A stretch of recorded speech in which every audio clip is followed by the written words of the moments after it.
आज हम हमारे भारत देश के बारे में बातें करेंगे। हमारे भारत देश में हिंदी दिवस क्यों मनाया जाता है। तो आप लोग की पुस्तक में भी है, एक छोटा सा निबंध है, वो आप लोग को आज मैं एक्सप्लेन कर देती हूँ। भारत एक विशाल देश है, इसमें अनेक राज्य हैं। प्रत्येक राज्य की अपनी प्रादेशिक भाषा होती है। ये तो सही बात है। हमारा जो भारत देश है एक विशाल देश है। विशाल मतलब बहुत बड़ा देश है। हमारा जो भारत देश है क्या है, बहुत ही बड़ा देश है। हमारे भारत देश में कई सारे राज्य हैं, कई सारे स्टेट है, कई सारे राज्य है। हर स्टेट की एक अलग अलग लैंग्वेज होती है।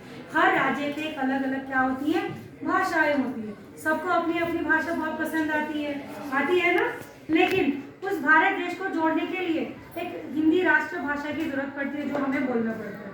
अब निबंध में देखते हैं आगे क्या लिखा है। परंतु राज्यों के बीच में व्यवहार करने के लिए एक सामान्य संपर्क भाषा की आवश्यकता होती है। सही बात है।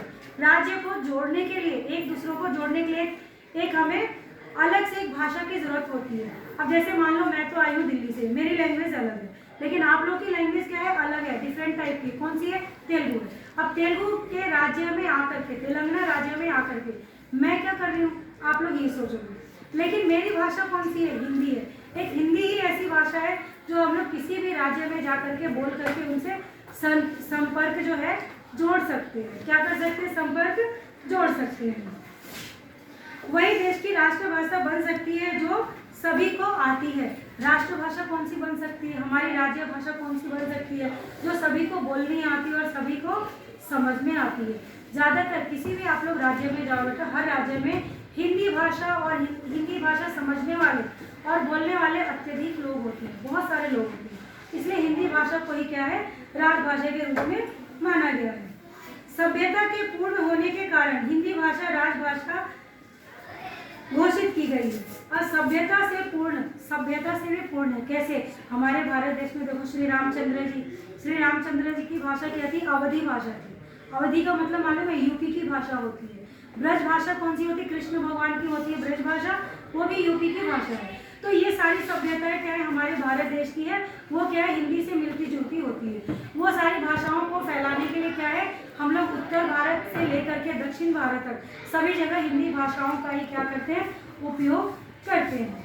उन सबको चाहे ब्रज भाषा हो या खड़ी भाषा हो या फिर अवधी भाषा हो या राजस्थानी या मारवाड़ी भाषा हो या फिर यूपी की भाषा हो या बिहार की भाषा हो, उसमें क्या है, थोड़ी थोड़ी हिंदी आती है। तो वह हिंदी भाषाओं को पूरे को मिला करके हिंदी भाषा बना करके हम लोग क्या करते हैं, सब लोग मिलजुल करके रहते हैं। इसलिए देश के करोड़ों लोगों से बोली जाने वाली देश के करोड़ों लोगों से बोली जाने वाली हिंदी को हमारे संविधान ने राष्ट्र भाषा घोषित कर दिया। इसलिए क्या है, राष्ट्रभाषा के रूप में कौन सी आई, हमारी राष्ट्रभाषा कौन सी बनी? हिंदी भाषा बनी।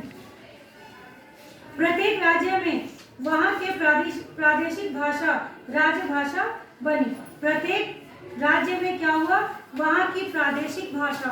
कहाँ की प्रादेशिक भाषा? जहाँ की जो प्रादेशिक भाषा है वो बहुत ही अच्छी भाषा होती है, सबकी लैंग्वेज अच्छी होती है, लेकिन एक हिंदी को ही राज्य भाषा के रूप में चुना गया। क्योंकि शुरू से मैं आप लोगों को कहती आ रही हूँ कि क्या है, ये हिंदी भाषा सबको समझ में आती है और बहुत जल्दी बोलनी आ जाती है। वो क्या है, हमारे भारत देश को जोड़ने के लिए एक सूत्र के रूप में काम आता है, जो हमारा भारत देश के लिए जो बहुत ही ज़्यादा जरूरी है। जैसे एक कविता मैंने आप लोगों के लिए लिखी थी, वो कविता क्या थी, वो अभी फिर से एक बार मैं आप लोगों को बता रही हूँ। जन जन की भाषा है हिंदी, भारत की आशा है हिंदी, जिसने पूरे देश को जोड़े रखा है। जिसने क्या है, पूरे देश को जोड़े रखा है। वो कौन सी भाषा है? हमारी हिंदी भाषा है। वो मजबूत धागा है हिंदी। वो कौन सा मजबूत धागा है? हिंदी जो भाषा है वो क्या है, एक सूत्र में बांधने वाला धागा क्या है, हमारा भारत देश की भाषा कौन सी है? हिंदी है। हिंदुस्तान की गौरव गाथा है हिंदी, एकता की अनुपम परंपरा है हिंदी, जिसने काल को जीत लिया ऐसी कालजयी भाषा है हिंदी। जिसने क्या किया है, काल को जीत लिया ऐसी कालजयी कौन सी है, भाषा है वो हिंदी। सरल शब्दों में कहा जाए तो जीवन की परिभाषा है हिंदी। तो ये हिंदी दिवस के बारे में थोड़ा बहुत मैं आप लोगों को बोली। धन्यवाद।